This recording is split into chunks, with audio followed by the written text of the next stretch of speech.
오늘은 너희는 참새보다 많은 참새보다 더 귀중하니라. 오늘 이제 성경에서 귀중하다고 하는 것들. 그러니까 하나님께서 귀하다, valuable, price, 이제 가격을 매기는 거죠. 가치 있는 것. 하나님께서 이제 가치 있다, 이렇게 귀중하다, 소중하다고 말씀하시는 것들을 좀 살펴보겠습니다. 마태복음 10장 31절 말씀, 마태복음 10장 31절. 그러므로 너희는 두려워하지 말라. 너희는 많은 참새보다 더 귀중하니라. 너희는 많은 참새보다 더 귀중하니라. 이 말씀이 인간 존중 또는 인간의 존귀함 또 이런 걸 강조하는 것 같아요. 뭐 참새보다 귀하다니 비교 대상이 너희는 많은 금보다 귀하니라든지 뭐 예를 들어서 너희는 많은 다이아몬드보다 귀하다든지 뭐 사실 그런 거가 비교한 것도 뭐 썩 저거 한 건 아닌데 비교 대상이 뭐 호랑이도 독수리도 사자도 아니고 참새가 제일 이스라엘 땅에서 굉장히 흔한데 너희는 많은 참새보다 더 귀중하니라 이렇게 말씀하셨는데 이게 정말 지극하게 그 인간 존중 또는 그 인간의 혼의 귀중함, 소중함을 말씀하는 것처럼 느껴집니까 이게? 하여튼 뭐 오늘 한번 살펴봅시다. 오늘 전할 말씀은 너희는 많은 참새보다 더 귀중하니라 해서 주님께서 귀중하다고 하신 것들입니다. 잠깐 기도하겠습니다. 위대하시고 거룩하신 주 하나님 감사합니다. 하나님께서 은혜와 복을 주셔서 오늘 주의 말씀을 선포합니다. 선포하는 모든 말씀 위에 기름 부어주시고 듣는 모든 혼들도 하나님 말씀으로 충만하도록 해주시옵소서. 늘 주의 영께서 저에게 가르침을 주시고 빛을 비춰주시옵소서. 아버지 하나님 땅에 비를 내려주신 같이 또 아버지 하나님 햇빛을 주신 같이 저에게 하나님의 말씀의 빛을 성령의 조명을 허락하여 주시고 이 말씀이 은혜롭게 저희 안에 거하게 하여 주실 간구하고 모든 말씀들이 뿌리를 내리고 또 열매를 맺도록 또 자라나도록 해주시옵소서. 사랑하는 아버지 하나님께서 이 시간을 복 주시고 또 이 시간 함께하는 혼들을 복 주시옵소서. 감사드리며 주의 성기도합니다. 아멘. 예, 오늘 전할 말씀은 너희는 많은 참새보다 더 귀중하니라입니다. 이스라엘에서 그 가장 싸게 팔리는 짐승 중에 하나가 참새들이었습니다. 참새는 소나 양이나 염소와 같은 가축이 아닙니다. 비둘기는 희생헌물에라도 쓰이지만 참새는 거의 아무 소용없는 즉 가치 없는 새였습니다. 뭐 그래서 전혀 가치가 없는 건 아니고 어쨌든 그것도 잡아서 팔면 또 돈은 돼요. 근데 그렇다고 해서 뭐 꿩이나 닭이나 오리처럼 몸이라도 크면 그걸 잡아서 뭐 고기라도 취할 수 있지만 참새는 식용으로 사용할 정도의 크기는 아닙니다. 그 식용으로 사용될 정도는 크기는 아닌데 어쨌든 그것도 뭐 털벗기면 먹을 게 있나? 저희들 어릴 때 참새 사냥 많이 했어요. 새총이라는 게 별거 아니에요. 근데 우리가 뭐 새총으로 쏜다고 새가 맞는 그런 새는 없죠. 근데 어쩌다가 진짜 그게 걸릴 수가 있어요. 그러면 참새를 잡는데 그거 잡아서 하다가 보면 홀라당 태워먹고 그렇게 해도 기억이 나요. 참새 한 마리 잡고 애들은 뭐 20명씩 덤벼드니까. 그런, 하여튼, 어릴 때 추억입니다. 근데 참새가 식용으로 사용될 정도냐? 그건 아니단 말이죠. 병아리보다도 보통 작잖아요. 그래서 참새라는 게 기본적으로. 그러다 보니까 예수님 당시에 참새 2마리의 가격이 1아시리온이었다고, 1아시리온. 근데 2아시리온, 2아시리온 주면 참새 5마리 줬어요. 그러면 한 마리 덤으로 줬다고. 참새가 가격이 그 정도예요. 한 아시리온에 2마리인데 2아시리온 주면 4마리 준 게 아니라 5마리를 줬으니까 한 마리는 아예 덤으로 줬던 겁니다. 주께서는 삶의 염려와 근심과 걱정과 두려움이 많은 성도들에게 공중의 새들을 보라고 하셨습니다. 마태복음 10장 29절 참새 2마리가 1아시리온에 팔리지 아니하느냐. 그러나 너희 아버지 허락 없이는 그것들 중에 하나도 땅에 떨어지지 아니하니라. 사람들이 하찮게 여기는 참새 그 뭐 반아시리온 정도 그죠?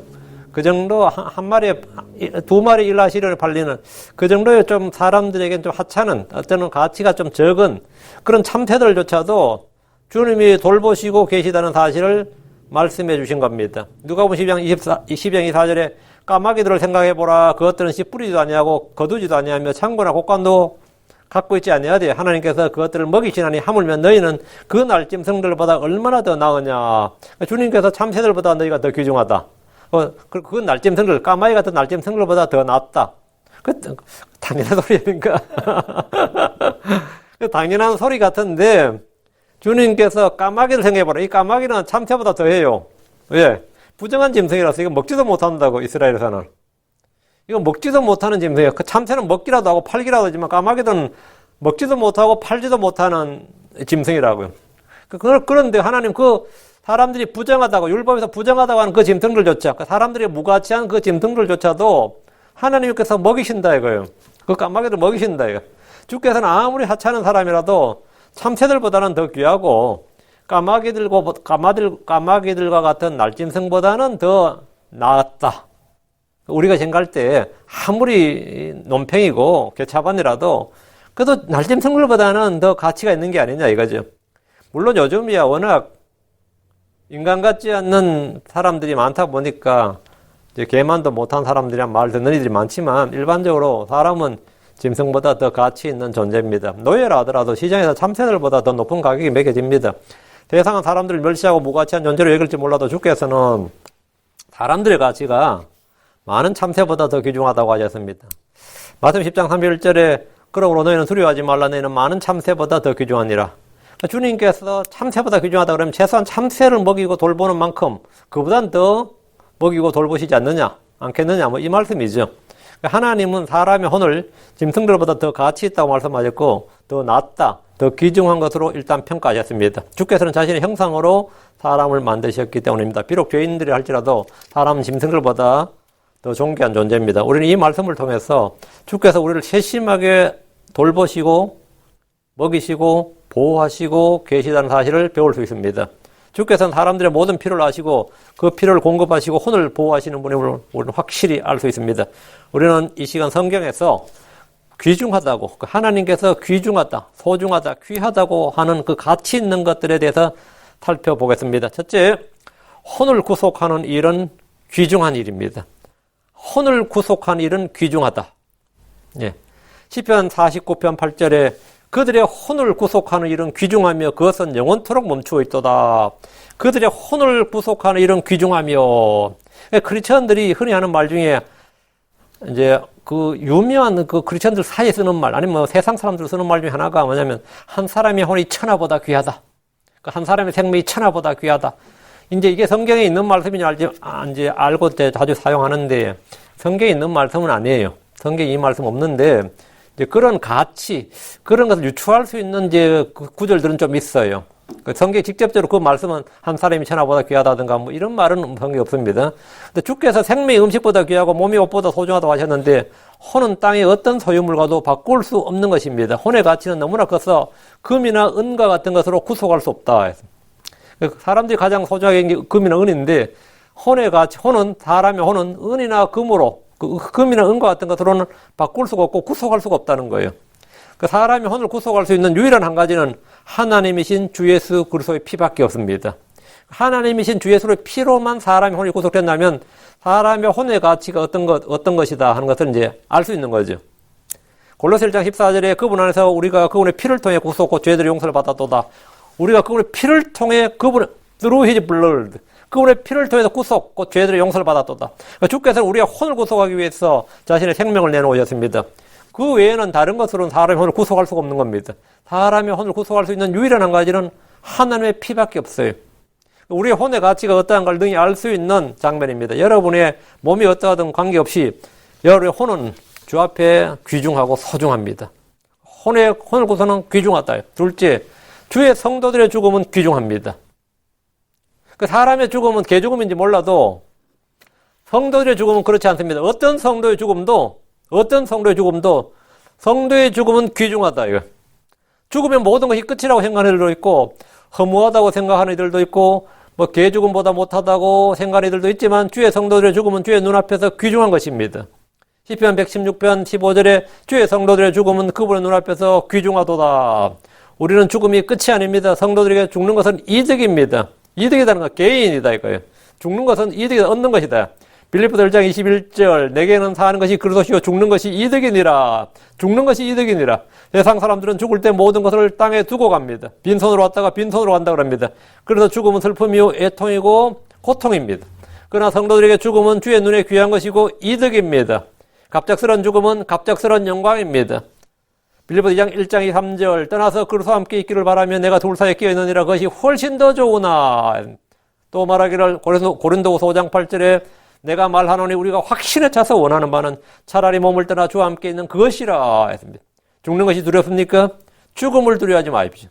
죽음은 육신의 몸, 즉 죄의 몸, 사함의 몸을 벗는 것입니다. 죽음은 죄로부터 완전한 해방입니다. 죽음은 완전한 안식과 평안을 얻는 겁니다. 죽음을 통해 우리는 이 땅, 이 몸을 떠나서 우리의 본향인 저 하늘에서 주와 함께 영원히 있게 됩니다. 죽음을 통해 우리는 이 땅에서 헤어지는 사람들은 기껏 몇몇에 불과하지만 여러분들을 알고 애곡하고 우리가 인맥을 아무리 발이 넓다, 인맥이 넓다 봐도 우리가 헤어지는 사람은 몇에 불과하지만 하늘에서 만나게 될 수많은 의인들을 생각해 보십시오.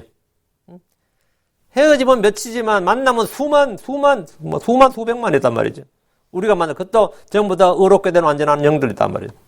저 하늘에 영광 처소가 있습니다. 우리의 새 몸이 있습니다. 주 예수님과 그분의 거룩한 천사들과 믿음으로 의롭게 된 사람들이 거기에 다 있습니다. 성도들의 죽음은 귀한 것이다. 얻는 것이다. 차라리 원하는 것이다. 이게 성경의 말씀입니다. 고린도서 5장 8절에 내가 말하노니 우리가 확신에 차서 원하는 바는 우리가 확신에 차서 원한다. 그냥 원하는 게 아니에요. 우리가 확신에 차서 원하는 바는 차라리 몸을 떠나 주와 함께 있는 그것이라. 성도들의 죽음은 복된 것입니다. 계시록 14장 13절 또 내가 들으니 하늘로부터 한 음성이 나서 내게 이르시되 기록하라. 이제부터 주 안에서 죽는 자들은 복이 있도다 하시며 성령께서 이르시되 그러하다. 이것은 그들의 수고를 그치고 안식하게 하려 함이니 그들의 행위가 그들을 뒤따르려다. 죽으면 아무것도 못 가져가는 게 아니다. 성도들은 죽으면 그들의 행위가 그들을 뒤따른다 이거예요. 우리는 이 땅에서 우리가 한 모든 일들을 다 하늘로 가져갑니다. 주 안에서 죽은 자들은 허무한 것이 아니라 복이 있습니다. 우리가 행한 것들에 따라 보상을 받기 때문입니다. 우리는 죽을 때 빈손으로 죽게 가는 것이 아니라 우리의 행위가 그 뒤를 따릅니다. 주 앞에서 우리가 행한 것들 중에서 헛된 것이 하나도 없습니다. 고린도전서 15장 58절에 그러므로 내 사랑하는 형제들아 너희는 굳게 서서 흔들리지 말고 항상 주의 일을 넘치게 하라. 너희 수고가 주 안에서 헛되지 않는 줄 너희가 아느니라. 주 안에서 헛되지 않는다 이거. 헛되지 않는다. 그래서 주의 성도들의 죽음은 그분의 눈앞에서 귀중하도다. 주의 성도들의 죽음은 귀중합니다. 혼을 구속하는 일이 귀중한 일이고 주의 성도들의 죽음이 귀중한 일이고 셋째, 주의 말씀은 귀합니다. 주의 말씀은 귀중한 겁니다. 주의 말씀은 귀한 씨앗입니다. 하나님의 말씀은 영이고 생명입니다. 주의 말씀은 생명을 낳는 생명의 씨앗입니다. 누가복음 8장 11절에 이제 그 비유는 이러하니라. 씨는 하나님의 말씀이요 사람의 영이 태어나기 위해서는 영이요 생명의 말씀 씨앗인 말씀이 있어야 됩니다. 성경 말하기를 그분께서 자신의 뜻에 따라 진리의 말씀으로 우리를 낳으셨으니 진리의 말씀으로 우리를 낳으셨다. 주 하나님은 진리의 말씀으로 우리를 낳으셨습니다. 베드로전서 1장 23절 너희가 다시 태어난 것은 썩을 지에서 난 것이 아니라 썩지 아니할 씨에서 난 것이니 살아있고 영원히 가는 하나님의 말씀으로 된 것이니라. 말씀이 우리의 생명을 낳는 씨앗이란 사실은 성경이 분명히 말하고 있습니다. 주께서는 세상이라는 밭에 자신의 귀중한 진리의 말씀 우리의 생명을 낳는 씨앗을 뿌리는 농부입니다. 농부에게 씨앗이 얼마나 귀중한지는 두말할 필요가 없습니다. 씨가 없이는 아무 열매를 거둘 수 없습니다. 시편 126편 6절에 귀중한 씨를 가지고 나아가 오는 자는 반드시 기뻐하며 자기의 곡식단을 가지고 돌아오리로다. 귀중한 씨를 가지고 씨는 뭐다? 귀중하다. 하나님의 말씀은 씨앗이다 그랬죠. 그 귀중한 씨, 하나님의 주의 말씀은 귀중한 씨앗입니다. 갈라디아 6장 7절에 속지 말라. 하나님 조롱당하지 아니하시나니 사람이 무엇을 심든지 또한 그것을 거두리라 했습니다. 사람은 무엇을 심든지 그 심은 것을 거두게 됩니다. 만이들이 성례 열매를 풍성히 얻기, 성례 열매, 생명 열매를 풍성히 거두기를 간절히 바라지만 영이요 생명의 씨앗을 마음에 풍성히 뿌려야 한다는 기본적인 상식과 지식조차도 없습니다. 그래서 하나님의 말씀을 마음에 뿌리는 일을 하지 않으면서 마음으로서 어떻게 의의 열매, 생명 열매, 성례 열매를 풍성히 거둘 수 있어요? 그런 거 없습니다. 의의 열매를 거두려면 먼저 의의 씨앗을 뿌려야 됩니다. 성례 열매를 거두려면 영이요 생명 주의 말씀을 뿌려야 돼요. 풍성한 생명으로 살고 싶으면 당연히 생명의 열매를 뿌려야 됩니다. 넘치는 화평의 열매를 맺고 싶으면 화평의 씨앗을 뿌려야 됩니다. 다른 방법이 없습니다. 뿌리지 않고 거두려고 하고 심지 않는 데서 수확하려 한다면 그것은 망상입니다. 그것은 악하고 게으른 종의 생각이에요. 주께서는 뿌린 대로 거두려는 법칙을 세우셨습니다. 순수하고 보존된 주의 말씀, 영감 있는 하나님의 귀중한 말씀의 씨앗을 부지런히 뿌려야 됩니다. 귀한 씨를 뿌린 자들은 곡식단들을 거두게 될 것이다. 귀한 씨를 뿌린 자들은. 교회를 다니지만 이 말씀의 가치를 모르는 크리스천들은 말씀을 듣는 일이나 읽는 일이나 묵상하고 그것들을 믿고 선포한 일에 전혀 열정이 없습니다. 그들 속엔 열정이 전혀 없어요. 당연히 그들의 삶에서도 어떤 열매를 볼 수 없습니다. 능력도 없습니다. 성도들은 말씀의 가치를 아는 만큼 성장하고 열매를 맺습니다. 말씀을 소중히 여기고 그 가치를 높이는 만큼 그것의 가치, 그 얼마나 귀하고 얼마나 소중한지 그 말씀에 대한 가치를 아는 것만큼 그만큼 그 사람은 성장하고 열매를 맺습니다. 다윗은 말씀의 소중함과 그 가치를 알았습니다. 시편 19편 10절에 보면 그것들은 금보다 참으로 많은 정금보다 더 사모해야 할 것들이며 또 꿀과 벌집보다 더 달도다. 많은 금보다 정금보다 더 사모해야 될 것이다. 이것이 하나님의 말씀의 가치. 주의 말씀은 금보다 참으로 많은 정금보다 더 사모해야 할 것들입니다. 시편 119편 72절에 주의 입의 법이 내게는 천천의 금은보다 더 좋은 일이다. 그런 말씀의 가치를 알았어요. 말씀은 귀중한 씨앗이다. 하나님께서 말씀을 귀히 여긴다. 하나님의 말씀을 높이신다. 이거. 현대인들은 금보다 더 귀한 것이 없다고 해서 황금 만능주의니 배금주의라고 합니다. 그러나 우리는 금보다 더 귀한 것들을 가진 사람들입니다. 시편 119편 103절 주의 말씀들이 내 입맛에 어찌 그리 단지요 참으로 내 입에 꿀보다 더 단이다. 주의 말씀은 귀한 양식이고 맛있는 음식으로 꿀보다 더 단 것입니다. 주의 말씀은 젖이요 고기입니다. 주의 말씀은 빵이요 물입니다. 주의 말씀은 꿀보다 더 단 것입니다.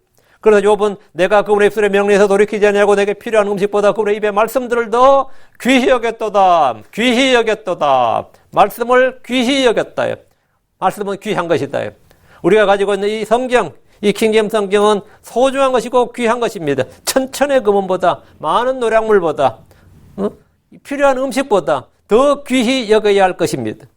주의 말씀을 곁에 두고 읽고 듣고 암송하고 묵상하고 그것을 사용하십시오. 말씀을 귀히 여기는 사람은 그 사람 역시 존귀하게 주의 눈에 존귀한 사람, 고귀한 사람, 노블맨, 성경은 고귀한 사람이 됩니다. 그 베레아 사람들은 데살로니가 사람보다 더 고귀하여 이게 뭐예요? 하나님의 말씀이 과연 그런가 날마다 상고했다. 그 말씀을 상고하는 사람, 하나님의 말씀을 귀히 여기고 그 말씀을 사용하는 사람들이 귀족이에요. 성경이 말하는 귀족이고 그런 사람이 로열 패밀리입니다. 그게 왕가의 제사장이에요. 넷째, 주의 기름 부으심이 귀합니다. 주의 기름 부으심은 귀한 것이다. 시편 133편 2절에 그것은 마치 수염 곧 아롬의 수염 위로 흘려내려 그 옆자락까지 내려가 머리 위에 귀중한 기름 같고 머리 위에 귀중한 기름 머리 위에 귀중한 기름 이게 뭐예요? 성경에서 뭔가 귀중한 것을 비유할 때 주께서 머리 위에 부어주신 기름과 같다고 합니다. 형제 사랑 함께 동거하는 것을 머리 위에 귀중한 기름 같다고 했는데 이 기름 부으심은 거룩히 구별하는 기름이요 주께서 친히 정하신 기름 부음이었기 때문입니다. 하나님은 제사장들에게 기름을 부으셔서 그들을 거룩히 구별하셨습니다. 제단에도 기름을 부었고 헌물에도 기름을 붓게 하셨습니다. 왕이나 대언자들에게도 기름을 부어 그들을 구별하셨습니다. 사무엘은 사울에게 기름을 부어 그로 이스라엘 왕을 삼았는데 이것은 주의 명령이었습니다. 베냐민 지파의 사울은 주의 기름 부음을 통해서 이스라엘 다스릴 대장이 되었습니다. 사무엘상 10장 1절에 그때 사무엘이 기름 한 병을 취하여 그의 머리에 붓고 그에게 입을 맞추며 이르되 그것은 주께서 내게 기름을 부으사 자신의 상속 백성을 다스릴 대장으로 삼으셨기 때문이 아니냐. 기름 부은 이유가 이거단 말이죠. 주께서 내게 기름을 부으사 내게 기름을 부으사 자신의 상속 백성을 다스릴 대장으로 삼으셨다. 기름을 부은 게 뭐죠? 주님께서 그를 이스라엘을 다스릴 대장으로 임명하였다. 임명장이었다고. 그의 머리에 부은 기름은 그냥 의식이 아니었습니다. 하나님이 그를 거룩히 구별하여 왕으로 삼으신다는 하나님의 올린 임명장이었다 이거예요. 사무엘은 다윗에게도 기름을 부었는데 이 역시 주께서 명령하신 것입니다. 사무엘상 16장 3절에 이새를 희생물로 드리는 일에 부르라. 내가 행할 일을 내가 내게 보여주리니 너는 내가 내게 지명하는 자에게 나를 위해 기름을 부을지니라. 나를 위해 기름을 부을지니라. 주의 기름은 다윗에게 주의 기름을 부었는데 그것이 주를 위해서 붓는 기름이다. 이 사람이 주를 위해서 사용될 사람인데 그 기름을 부었다는 것은 그가 하나님의 일을 할 사람, 그 하나님께서 지명한 사람, 구별한 사람이 되었다는 걸 말합니다. 기름 부음을 받은 자라는 뜻이 히브리어로 이제 메시아, 헬라어로 그리스도입니다. 우리가 이제 예수 그리스도 할 때 그리스도는 예수님 기름 부음 받으신 예수 이런 뜻입니다. 다윗은 사무엘에게 기름 부음을 받았지만 성경 말하기를 시편 89편 20절에 내가 내 종 다윗을 찾아내어 내 거룩한 기름을 그에게 기름을 부었도다. 내 거룩한 기름으로 그에게 기름을 부었도다. 주님께서 내가 기름을 부었다 이거예요. 사무엘이 부었죠. 그 사무엘도 주님께서 내가 다윗을 찾아내서 내 거룩한 기름으로 그에게 기름을 부었도다 했는데 내 거룩한 기름으로 그에게 기름을 부었도다. 하나님이 다윗에게 기름을 부으셨어요. 하나님은 주 예수 그리스도에게 성령님과 권능으로 기름을 부으셨습니다. 주 예수는 물로 침례를 받으실 때 성령의 기름 부음을 받으셨고 광야에서 돌아오실 때 성령으로 충만하셨습니다. 주께서는 나사렛 회당에서 주 하나님께서 내게 임하셨으니 이는 주께서 내게 기름을 부으사 이렇게 자신이 그리스도의 힘을 선포하였습니다. 그리스도라는 뜻이 주께서 기름 부으신 자라는 뜻입니다. 그분은 유대인의 왕, 의의 왕, 평강의 왕, 성도들의 왕으로 기름 부음을 받으셨습니다. 주께서는 하나님의 말씀을 말한 대언자요 우리의 대제사장으로 기름 부음을 받은 그리스도였습니다. 그럼 크리스천들 우리는 어떻습니까? 우리 크리스천들은 어떠냐 이거? 여러분 주의 기름 부음이 있습니까? 크리스천이란 표적은 바로 우리 안에 있는 주의 기름 부음, 주께서 우리 위에 부어주신 그 기름 부음이 있기 때문입니다. 그리스도인이라는 뜻 자체가 기름 부음을 받은 자들이라는 뜻입니다. 기름 부음을 받은 사람들이라는 뜻이에요. 그게 그리스도인이에요. 고린도서 1장 21절에 이제 우리를 너희와 함께 그리스도 안에서 굳게 세우시고 우리에게 기름을 부으신 분은 하나님이시니라. 이제 우리를 너희와 함께 굳게 세우시고 그리스도 안에 굳게 세우시고 우리에게 기름을 부으신 분, 우리에게 기름을 부으신 분은 하나님이시니라. 우리에게 기름을 부으셨다. 크리스천들은 전부 다 하나님이 기름 부으신 자들이다. 이거예요. 하나님 우리에게 기름을 부으셨습니다. 한국의 크리스천들은 대부분 성령의 기름 부으시는 말을 관용주로 사용합니다. 성령은 기름, 이렇게 이퀄이 등식이 성립되어 있습니다. 주의 영이 내게 임하면 그분께서 내게 기름을 부으십니다. 요한일서 2장 20절, 요한일서 2장 20절 21절. 그러나 너희는 거룩하신 분에서 기름 부음을 받고 모든 걸 아느니라. 27절. 그러나 너희가 그분에서 받은 기름 부음이 너희 속에 거함으로 아무도 너희를 가르칠 필요가 없고 바로 그 기름 부음이 너희에게 모든 걸 가르치며 또 그것이 진리요 거짓이 아닌지 그것이 너희를 가르친 대로 너희는 그분 안에 거할지니라. 기름 부음이 너희 안에 거한다. 그러니까 주의 기름은 귀중하다. 주의 기름은 귀중하다. 이 말은 우리가 성령을 귀중히 여겨야 된다. 이거예요. 우리는 성령을 귀중히 여겨야 된다. 귀하게 여겨야 된다.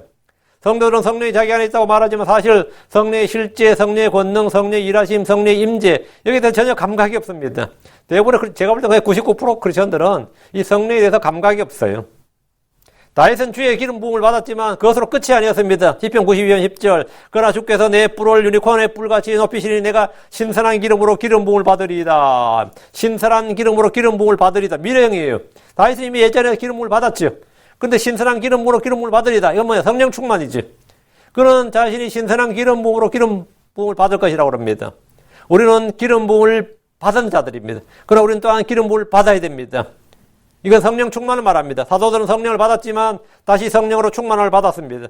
주의 기름 부음을 귀중히 여길 줄 모르는 분들이 많습니다. 우리는 날마다 성령으로 충만을 받아야 됩니다. 성경은 술 취하지 말라. 거기는 과도함이 나니 오직 성령으로 충만하라. 이게 뭐예요? 성령으로 채움을 받으라 이 말이에요. 우리말로 성령 충만하라 해봤는데 성령으로 채움을 받으라. 그럼 우리 성령으로 채워주시는 분이 누구냐고요? 주 예수님입니다. 주께서는 모든 것 안에서 모든 것을 충만하게 하시는 분의 충만입니다. 주님은 채우시는 분이에요. 우리 안에 은혜를 채우시고 기쁨을 채우시고 평강을 채우시고 사랑이 넘치게 하시고 권능이 넘치게 하시고 넘치게 한다는 게 뭐예요? 채운다고. 성령을 부으시는 분, 성령을 가득 채우신, 우리를 가득 채우시는 분이 누구냐? 그래서 채움을 받으면 충만하게 되는 거죠. 성령으로 충만하란 말은 채움을 받으라 이거예요. 은혜가 충만하고 기쁨이 충만하고 능력이 충만하고 위로가 충만하고 믿음이 충만하고 하여튼 뭐가 충만하든 간에 우리는 주의 것으로 충만해야 됩니다. 그분 안에는 하나님의 신격의 모든 충만이 몸으로 거합니다. 주께서는 우리가 하나님의 모든 충만하심으로 충만하게 되기를 원하십니다. 에베소 3장 19절에 지식을 뛰어넘는 그리스도의 사랑을 알아 하나님의 모든 충만하심으로 하나님의 모든 충만하심으로 충만하게 될 구하기라. 하나님의 모든 충만하심으로 할 때 하나님의 모든 충만하심, 그 신격의 충만하심, 은혜의 충만하심, 능력의 충만하심, 하나님께서 부어주시는 모든 그 하나님의 속한 속성, 기쁨이 충만하든, 성령이 충만하든, 믿음이 충만하든, 그 모든 충만하심, 하나님의 모든 충만하심으로 충만하게 되길 구하노라. 다윗이 신선한 기름으로 기름 부음을 받기를 원했듯이, 우리 날마다 성령으로 충만하게 되기를 원하고 구해야 됩니다. 이것이 주의 뜻입니다. 그럼 성도들이 어떻게 주의 귀한 기름 부음을 받을 수 있습니까? 기름 부음을 받는 정도가 아니라 아주 충만하게 넘치게 받느냐 이거예요. 말로는 성령 충만을 외치지만 성령이 자기 안에 있는지 없는지 좀 모르는 성도들이 대부분 오늘날 교회, 이것이 오늘날 교회 실정입니다. 주의 기름이 귀중한 것을 알아야 됩니다. 그렇다면 우리 먼저 주의 성령을 구해야 됩니다. 누가복음 11장 13절에 그런즉 너희가 악할지라도 너희 자녀들에게 좋은 선물들을 줄 알거든 하물며 하늘에 계신 너희 아버지께서 자기에게 구하는 자들에게 성령을 얼마나 더 많이 주시겠느냐 하시니라. 구하는 자에게 얼마나 더 많이 주시겠느냐. 그리고 우리는 성령 충만을 구해야 된다 그죠. 성령으로 충만하라 이 말은 성령 충만을 구해야 된다는 거예요. 성령의 가치를 모르는 이들은 지금 자신에게 필요한 것이 무엇인지 전혀 모른 채 마땅히 구해야 할 것을 구하지 않고 엉뚱한 것, 헛된 것들을 막 구합니다. 하나님께서 구하라고 한 것들, 구하라고 한 것. 정말 가치 있는 것들을 구하지 않고 영장을 막 구해요. 주의 영으로 체험받기를 구해야 됩니다.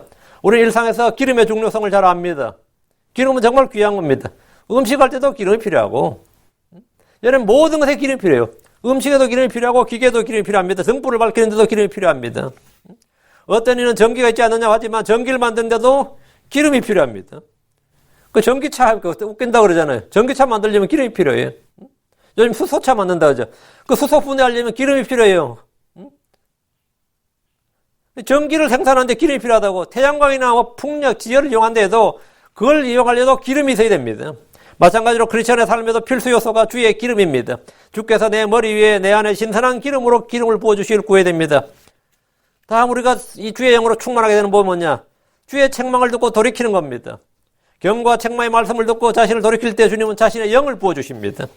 잠언 1장 2, 3절에 너희는 내 책망을 듣고 돌이키라. 보라 내가 내 영을 너희에게 부어주며 내 말들을 너희에게 알려주리라. 여러분 너희는 내 책망을 듣고 돌이키라. 내가 내 영을 너희에게 부어주며 내가 내 영을 너희에게 부어주며 했습니다. 우리는 이미 주의 영을 받은 성도들이죠.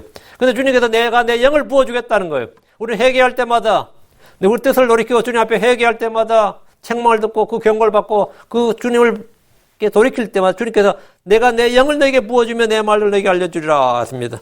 마지막으로 우리는 성령을 주신 하나님을 믿어야 됩니다. 디도 3장 6절에 예수 그리스도 곧 우리의 구원자를 통하여 우리에게 성령님을 풍성히 부어주셨으니 예수님을 통해서 우리가 성령님을 풍성히 부어주었다. 이게 1차예요. 이게 가장 기본적인 베이스입니다. 주님께서 우리에게 성령을 부어주었다. 다음에 우리는 성령 충만을 내가 경험한 적이 없어 그런데 그럴 때 성령 충만을 구해야 됩니다. 주님 나를 가득 주의 영으로 가득 채워주시옵소서. 우리 D.L. 무디 목사 같은 경우가 이제 시카고에서 목회를 하고 있었는데 자기는 성령 충만에 대해서는 경험한 적이 없었어요. 그런데 성도들이 이 세 명이서 앞에 그 사람 자서전에 나와요. 목사님 성령 충만, 권능으로 충만하셔야 된다고. 그걸 구해야 된다고. 목사가 자존심 좀 상할 거 아니에요. 성도가 목사한테 그 말 하니까 무디 목사가 나한테 그런 기도하지 말고 너희 자신들이나 그렇게 되도록 기도하라고 그랬어요. 그런데 이 사람들이 계속 목사님 성령 충만하셔야 된다고. 그래서 같이 기도했어요. 성령 충만을 구하기 시작했는데 어느 날 월스트리트를 지나가는데 어제 뭐 금융시장이죠. 월스트리트이. 월스트리트를 지나가다가 성령 충만을 받았는데 얼마나 이 영이 충만했던지 이분이 옆에 있는 건물로 뛰어들어가서 그냥 무릎 꿇고 기도했어요. 주님 이제 그만 좀 부어주시옵소서 하고 이제 그만 좀 부어주시옵소서 하고. 성령이 있다는 것하고 성령 충만이 받는 것은 전혀 개념이 다른 거단 말이죠. 하나님께서 우리가 성령을 풍성히 부어주었다. 하나님께서 예수를 통해서 성령을 풍성히 부어주었다. 하나님 믿는 자에게 우리의 구원자 예수를 통해서 성령을 풍성히 부어주었습니다. 이 사실을 믿는 믿음이 핵심입니다. 믿지 않으면 아무 의미가 없습니다. 성령은 믿음, 기도, 그리고 회개를 통해서 우리 안에 풍성히 부어집니다. 그래서 이것이 질그릇 속에 보하라 그럽니다. 이건 아주 귀중한 것이다. 이거 귀중한 것이다. 다섯째, 지식의 입술입니다. 잠언 20장 15절. 금도 있고 루비도 많거니와 그 금도 있고 루비도 많거니와 지식의 입술은 귀중한 보석이니라. 지식의 입술이 귀중한 보석이다. 사람의 입은 마음에 가득한 것을 쏟아내는 출구입니다. 어떤 사람의 입술에는 칼들이 있습니다. 어떤 사람의 입술 밑에는 독사의 독이 있습니다. 어떤 사람의 입술에는 은혜가 있습니다. 주께서 귀하다고 하신 입술은 명철이 있는 자의 입술, 의로운 자의 입술, 진리의 입술, 지혜로운 자들의 입술입니다. 성경이 말하기를 잠언 10장 21절에 의로운 자의 입술은 많은 사랑을 먹이나 어리석은 자들에게는 지혜가 부족하여 죽느니라. 잠언 10장 32절에도 의로운 자의 입술은 그분께서 받으실 만한 것을 알거니와 사악한 자의 입은 삐뚤어진 것을 말하느니라. 진리의 입술은 영원토록 굳게 세워집니다. 잠언 12장 19절 진리의 입술은 영원토록 굳게 세워지려니와 거짓말하는 혀는 잠시 있을 뿐이니라. 지혜로운 자의 입술은 지식을 퍼뜨립니다. 경건치 아니한 자의 입술에는 타오르는 불 같은 것이 있습니다. 어리석은 자의 입술은 그의 혼의 올무가 됩니다. 지식의 입술은 귀중한 보석입니다. 우리는 크리스천으로서 지식의 입술을 가져야 됩니다. 이어서 지식의 입술은 하나님의 지식, 진리의 지식, 우리 주 예수 그리스도를 아는 지식 이 말이에요. 지식의 입술을 가져야 된다고. 이 지식의 입술이 뭐다? 귀중한 보석이다. 이게 귀중한 보석이다고. 은혜를 끼치는 말을 하고 덕을 세우는 말을 해야 됩니다. 진리의 말, 복음에 합당한 말을 하고 추잡한 말이나 음탕한 말이나 어리석은 말은 합당하지 않습니다. 우리가 늘 부드러운 말이나 듣기 좋은 말을 해야 한다는 것이 아닙니다. 대언자들이나 사도들은 물론이고 우리 주께서도 거친 말을 자주 사용하셨습니다. 뭐 독사의 세대나 회칠한 무덤, 화했을 찐저, 뱀들, 여우, 개, 바산의 암소 등 뭐 듣기 거북한 말씀들이 성경에 많이 나옵니다. 그러나 우리는 언제나 신실한 말, 온전히 받아들이기 합당한 말을 하도록 해야 됩니다. 이유는 우리가 무엇을 말하든지 우리가 하는 모든 말들이 그것에 대해서 회개 보고를 해야 하기 때문입니다. 마태복음 12장 36절 37절에 오직 내가 너희에게 이르노니 사람들이 무슨 쓸데없는 말을 하든지 심판날에 그것에 대하여 회개 보고를 하리니 했습니다. 우리는 입으로 낸 말들에서 주 앞에서 설명해야 됩니다. 그래서 심판에서 우리가 한 말로 우리가 의롭게 되거나 정죄를 받습니다. 마태복음 12장 37절에 내 말들로 내가 의롭게 되며 내 말들로 내가 정죄를 받으리라 하시니라. 하나님 우리가 하는 말을 들으십니다. 하나님 이스라엘이 불평하는 말을 들으셨고 그들이 하는 말에 따라 그들에게 응답해 주셨음을 기억하고 경고를 받아야 됩니다. 에베소서 5장 4절에 또한 추잡한 것이나 어리석은 이야기나 희롱하는 말도 적합하지 아니하니 하지 말고 오히려 감사하는 말을 하라 했습니다. 우리는 모두 왕가의 제사장입니다. 우리는 영적 희생물들은 그리스도의 제사장입니다. 주께서 말씀하시기를 말라기서 2장 7절에 제사장의 입술은 지식을 지켜야 하고 제사장의 입술은 뭘? 제사장의 입술은 지식을 지켜야 하며 그들은 그 입에서 율법을 예언하니 그는 만군의 주의 사자니라 했습니다. 제사장의 입술은 지식을 지켜야 된다 했습니다. 우리가 지켜야 할 바로 그 지식. 그건 뭐냐면 진리의 지식입니다. 우리 주 예수 그리스도를 아는 지식, 하나님을 아는 지식, the knowledge of God, the knowledge of the Lord, 주의 지식, the knowledge of truth, 진리의 지식. 우리 주 예수 그리스도를 아는 지식이 가장 고상하다. 다 사도 바울이 한 말, 모든 것이 다 배설물이라는 거예요. 거기에 비하면. 우리 주 예수 그리스도를 아는 지식이 가장 고상하다는 말이에요. 가장 귀하다, 가장 가치 있다, 가장 소중하다 이 말이에요. 가장 귀하다 이거예요. 응? 가장 가치 있는 것이다. 그러니까 지식의 입술은 가장 귀한 것이다. 소중하다. 주님께서. 그러니까 금도 있고 루비도 많거니와 지식의 입술은 귀중한 보석이니라. 여러분이 마음속에 이 진리의 지식을 담아두고 그것을 입으로 쏟아내면 여러분은 귀중한 입술, 귀중한 보석을 갖고 있는 겁니다. 사람의 마음에 주의 영, 주의 진리, 주의 은혜, 주의 사랑이 충만하면 그 입에서도 귀중한 보석들이 쏟아져 나옵니다. 여섯째. 귀중한 것, 주님께서 귀하다, 귀중하다 말씀하시는 것은 뭐냐? 그리스도의 신부입니다. 모든 성도들은 하나님의 눈에 귀중합니다. 성경은 교회를 그리스도의 신부, 정원한 자로 말합니다. 고린도서 11장 2절에 내가 하나님께 속한 질투로 너희에 대하여 질투하는 이는 내가 너희를 순결한 한 처녀로 그리스도께 드리기 위해 한 남편에게 너희를 정혼시켰기 때문이라. 너희를 순결한 한 처녀로. 교회는 주께서 귀중하게 여기는 것입니다. 예수로서는 자신의 피로 교회를 사셨고 교회를 먹이시고 보호하십니다. 주께서는 교회의 반석이시오 머리십니다. 교회는 그분의 몸이고 그분의 신부입니다. 크리스천들은 주님의 보석들입니다. 크리스천들은 주님의 보석들이다. 디도서 2장 4절에 그분께서 우리를 위해 자신을 주시면 모든 불로부터 우리를 구속하시고 정결하게 하사 선한 행에 열심을 내는 백성 곧 자신을 위한 특별한 백성이 되게 하십니다. 특별한 백성, peculiar people.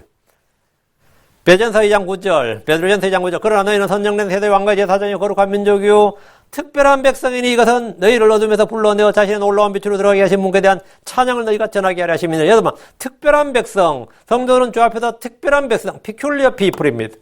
특별한 백성이란 뭐냐면 주님께서 특별한 보물로 삼으셨다는 겁니다. 구약에서 하나님은 이스라엘을 모든 백성들보다 뛰어난 특별한 보물이 되게 하셨고 특별한 보물로 택하셨습니다. 시편 135편 4절에 주께서 자신을 위하여 야곱 곧 이스라엘을 자신의 특별한 보물로 택하셨도다. 이스라엘을 특별한 보물로 택하셨단 말이죠. 근데 이스라엘 특별한 보물이 이 타락해서 찌꺼기가 되어버렸다는 거죠. 그래서 이스라엘 찌꺼기가 되고 말았습니다. 그리스도의 교회는 그의 몸된 성전이요 특별한 보물이요 주께서 귀중히 여기는 자입니다. 아가서 6장 9절에 나의 비둘기 나의 더럽혀지지 아니한 자는 오직 하나뿐이로구나. 그녀는 그녀의 어머니의 유일한 자요 그녀를 낳은 여인이 가장 귀중히 여기는 자로구나. 가장 귀중히 여기는 자다요. 그래 교회는 하나님이 가장 귀중히 여기는 겁니다. 주님은 자신의 성도를 걸어 이사야 43장 4절 너는 내 눈앞에서 귀중함으로 존귀한 자였으며 내가 너를 사랑하여 선즉 이랬습니다. 우리는 모두 주 앞에서 귀한 성도들입니다. 이사야 62장 3절에 또 주의 손에 있는 영광의 왕관과 내 하나님의 손에 있는 귀중한 왕관이 되리라. 또 에베소 5장 29절에 지금까지 아무도 자기 육체를 미워한 적이 없고 오히려 그것을 양육하고 소중히 여기기를 주께서 교회에게 하신 것 같지 않으니. 그러니까 주님께서 교회를 어떻게 한다고요? 우리가 우리 몸을 아끼고 사랑하고 소중히 여기는 것처럼 한다 이거예요. 모든 사람은 자기 몸을 다 아껴요. 자기 몸이 약간 아프면, 자기 몸이 약간 이상했으면 그 돌보고 어떻게든 고치려고 그러고 하죠. 당연하다고. 오히려 그것을 양육하고 소중히 여기는데 하나님께서는 교회에게 그렇게 교회를 자신의 몸으로, 자신의 신부로 그 양육하고 소중히 여긴다. 이거. 교회는 주님께 소중한 겁니다. 성도들은 주께서 우리를 귀중한 보수로 여기듯이 서로를 매우 귀중하게 여기게 됩니다. 주님께서 귀한 존재라고 하는 사람, 귀한 성도, 귀한 형제, 귀한 하나님의 자녀, 하나님께서 귀하다, 소중하다고 하는데 우리는 교회를 멸시하면 어떻게 되겠어요? 우리가 교회를 멸시하고 무시한다면 그건 말이 안 되는 겁니다. 데살로니가 5장 13절에 그들의 일로 인하여 사랑 안에서 그들을 매우 귀중히 여기라. 또 너희끼리 화목하게 지내라. 보면 사랑 안에서 그들을 어떻게 여기라? 귀중히 여기라. 우리는 성도들을 귀중히 여기게 된다. 아무리 육신적인 성도들이라도 그는 많은 참새보다는 귀중합니다. 죄수한 까마귀보다는 낫습니다. 이는 주께서 그를 참새를 먹이고 보호하시는 것보다 더 잘 먹이시고 보호하신다는 말입니다. 사도 바울은 성도들을 다정하게 사모하였을 뿐 아니라 사모하여 복음뿐만 아니라 자신의 혼까지도 그들을 위해 기꺼이 나누어 주고자 했습니다. 왜 그런 겁니까? 그들이 소중했기 때문입니다. 데살로니가 2장 8절에 우리가 이같이 너희를 다정하게 사모하여 하나님의 복음뿐 아니라 우리 자신의 혼까지도 너희에게 기꺼이 나누어 주고자 하면 너희가 우리에게 소중하였기 때문이더라. 너희가 우리에게 소중했다. 이거 너희가 우리에게 소중했다. 그러니까 우리가 사랑해서 그들을 매우 귀중히 여기라. 성도들의 가치, 우리 주님께서 피로 사셨던, 우리 주님께서 피로 사셨기 때문에 뭐 다른 게 없습니다. 그 정도의 가치. 우린 주님께서 매긴 가격에서 후려칠 수도 없고, 덤핑 때릴 수도 없고요. 깎아서 어떻게 할 수, 주님께서 그 값을 매기고 사신 그 가치를 인정해야 됩니다. 저는 이 교회의 모든 성도들을 소중하게 생각하고 여깁니다. 보석까지 소중하게 생각합니다. 이 교회를 잠깐 왔다가 떠난 성도들이나 문제를 일으키는 모든 성도들조차도 늘 아까워하고 모두 귀하게 여깁니다. 그러니까 귀하게 여기니까 더 아깝지. 주께서 무리들을 보시며 마태복음 10장 1절 그러므로 너희는 두려워하지 말라 너희는 많은 참새보다 더 귀중하니라 하실 때 귀중하다는 것은 참새와 비교해서 더 귀하다 이 말이 아닙니다. 사람들이 하찮게 무가치하게 여기는 참새들도 주께서 먹이고 돌보시는데 그보다 훨씬 더 귀한 성도들을 하나님께서 먹이시고 돌보지 않겠느냐는 겁니다. 누가복음 12장 7절에 오직 아버지께서 너희 머리털까지도 다 세셨나니 그러므로 두려워하지 말라 너희는 많은 참새보다 더 귀중하니라. 하나님께서 너희 머리털까지 다 세셨나니 어떤 사람도 자기가 자기의 머리털을 다 세지 못합니다. 하나님께서 성도들을 많은 참새보다 더 귀중하다고 하시면서 너희 머리털까지도 다 세셨다고 하셨습니다. 이는 우리의 모든 사정을 다 살피고 계시단 말입니다. 우리의 모든 사정, 심지어 머리털 한 올 떨어지는 것까지도 주님은 살피고 계시다 이거예요. 나도 나의 머리털을 다 세본 적이 없습니다. 그러나 주님은 나의 머리털까지 다 세십니다. 나의 혈압이나 혈당 수치는 물론이고 호르몬의 분비나 폐활량이나 몸에 난 각종 상처나 뾰루지 하나까지 주님은 다 측정하시고 데이터를 가지고 계십니다. 내 몸 어느 부위에 바이러스가 있고 어느 부위에 염증이 있고 어느 부위에 종양이 있고 주님은 거기에 대한 모든 데이터를 다 가지고 계십니다. 우리 몸에 일어난 작은 변화 하나까지 그 머리털 하나 떨어지는 것까지 그 하나까지 주님은 다 뭐라고? 그 변화를 다 감지하시는 분이다 이 말이에요. 이 병원에서 닥터들은 뭐예요? 처음에 이제 가면 나의 키를 재고 나의 몸무게를 재고 혈압을 재고 여러 가지 검사를 통해서 데이터를 측정합니다. 일단 데이터부터 그 나이는 몇 살입니까? 술은 드십니까? 그죠? 그 왜 하는 거죠? 그걸 문진이라 그래요. 일단 그부터 시작은 그렇게 해요. 그 키는 나이는 몇 살이고 키는 무엇이고 가족에 병력이 있습니까? 당뇨는 있습니까? 혈당 수치는 혈압은 그래서 재기도 하고. 그래서 검사를 통해서 데이터를 측정합니다. 그러나 주님은 매 순간 나에 관한 모든 데이터를 늘 측정하십니다. 나에 관한 모든 데이터를 다 측정하신다고. 주께서는 세심하고 정확하신 분입니다. 그분은 나를 아시고 나의 생각과 상상을 아시고 내가 하는 일을 다 아십니다. 주께서는 양들의 이름을 부르십니다. 요한복음 10장 3절에 문지기는 그에게 문을 열어주고 양들은 그의 음성을 듣나니 그가 자기 양들을 이름으로 불러 그것들을 밖으로 인도하느니라. 그러니까 주님께서는 개개인을 다 인격적으로, 그러니까 주님이 모르는 사람은 없어요. 주님은 개개인은 그 사람 이름을 부르신다. 모든 인격적으로 안다 이거죠. 주님은 처음 본 삭개오의 이름을 부르셨습니다. 처음 본 삭개 이름 삭개오야 이래. 내려오라. 내가 오늘 너희 집에 와겠다. 머물겠다 이렇게. 주님께서 삭개오가 얼마나 놀랐겠어요. 갑자기 주님이 삭개오야 하고 불렀다면 주님은 처음 본 삭개오도 아셨고 주님은 모든 사람 자신의 모든 양떼들 이름을 다 아십니다. 양떼들을 돌보시기 때문입니다. 주님께서 얼마나 세심하게 우리를 돌보시고 감찰하시고 먹이시고 보호하시고 지키시느냐 이거예요. 머리털 하나까지도 주님은 다 아신다, 다 아시신다. 주님 우리의 오늘 하루에 몇 걸음 걸으셨는지 우리의 발걸음을 다 아시는 분입니다. 욥기 31장 4절에 그분께서 내 길들을 보시며 내 모든 걸음을 세지 아니하시느냐. 주께서 내 길들을 보시고 내 모든 걸음을 세신다고요. 오늘 몇 발짝 걸었는지까지 다 아신다 이거예요. 주님 우리의 생각을 다 기록하시는 분입니다. 말라기 3장 16절에 그때 주를 두려워한 자들이 서로 자주 말하며 주께서 귀를 기울여 것을 들으시고 주를 두려워한 자들과 자신의 이름을 생각한 자들을 위하여 자기 앞에 기념책을 자기 앞에다 기념책을 기록하셨느니라. 주님께서 우리의 모든 걸 기록하시는 분이다 이거. 우리의 모든 행위를 기록하시고 다 주님은 모든 걸 기록하신다. 그만큼 우리를 자세히 눈여겨서 주목해서 보고 계시다 이거죠. 주님 우리의 눈물들을 주의 벽에 담으십니다. 시편 56편 8절에 내가 떠도는 것을 주께서 세시오니 내 눈물들을 주의 벽에 담으소서. 그것들이 주의 책에 있지 아니하나이까. 내가 언제 울었는지 무엇 때문에 울었는지 주님은 다 아십니다. 그래서 주님은 우리의 진정한 위로자가 될 수 있는 겁니다. 주님은 우리의 모든 사정을 다 살피신다는 걸 말합니다. 주님 우리의 손을 붙드십니다. 이사야 41장 13절 나 주 내 하나님이 내 오른손을 붙들고 내게 이르기를 두려워하지 말라. 내가 너를 도우리라 하리라. 주님께서 내 오른손을 붙들고 주님께서 우리 손을 주님께서 우리와 동행하시며 우리를 도우시는 분이다 이거예요. 너희 참새들하고 비교할 바가 아니다 이거죠. 까마귀들도 먹고 사는데 까마귀들도 아무 걱정 없이 먹고 사는데 하물며 주의 성도들이 훨씬 더 귀한 주의 성도들을 주님께서 어떻게 대하시느냐 이거죠. 머리털까지 다 세시고 발가락을 다 세시고 우리의 앉고 눕고 서고 이런 것까지 다 생각하고 상상하는 것까지 다 하시고 다 기록하시고 내 눈물까지도 그 주의 책에 있다 이 말이죠. 그리고 우리의 손을 붙드신다. 그래서 주님께서 이 모든 말을 그냥 한마디로 말하면 주님은 우리의 모든 필요를 채우신다. 그게 이제 빌립보 4장 19절에 오직 내 하나님께서 그래서 예수님을 통해 영광 가운데 자신의 부유하심에 따라 너의 모든 필요를 공급하시리라. 그러니까 주님께서 너의 모든 필요를 공급하시리라 말씀하셨습니다. 그래서 주님의 이 말씀은 영원한 진리입니다. 우리가 영원한 진리. 그러니까 주께서 참으로 귀중히 여기는 것. 주님은 바로 자신의 교회, 자신의 성도들. 그러 신부죠. 귀중히, 그래서 몸이고. 당연히 귀중히 여깁니다. 귀중히 안 여길 수가 없죠. 이제 마지막으로 한 개 더 하자면 이제 그리스도의 피입니다. 그리스도의 피. 예수의 피는 뭐죠? 귀중한 피입니다. 이건 썩지 않고 쇠하지 않고 이럴 때는 우리 말씀에 보통 그러죠. 주의 피도 마치 썩지 않는 피입니다. 주의 피는 죄가 없는 순수한 하나님의 피다 말이에요.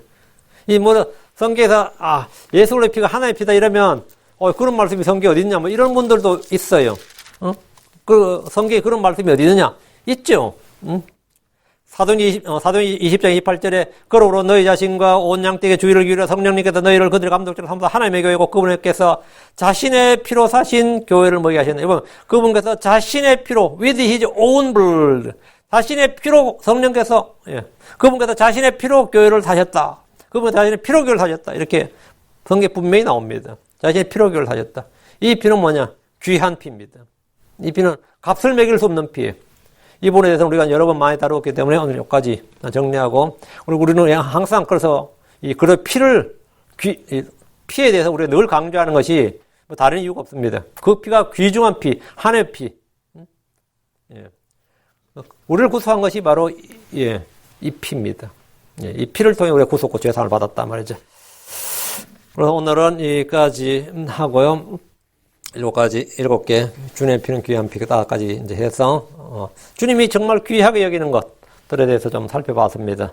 하나님께서 귀하게 여기는 것, 주님께서 귀하다, 귀중하다 하는 것들 여러분 잘 기억하시고 우리도 주님과 동일한 이 가치관, 동일한 이 생각을 가져야 됩니다. 주의 마음, 주의 생각을 가져야 되기 때문에 여기에 대해서 좀 이제 늘 묵상도 좀 하시고 우리에게 정말 내가 정말 귀중히 여기는 것이 무엇인가 여기에 대해서도 한 번 더 스스로 판단하면서 내가 주께서 귀히 여긴 것들을 귀히 여기라 이렇게 결단을 해야 됩니다.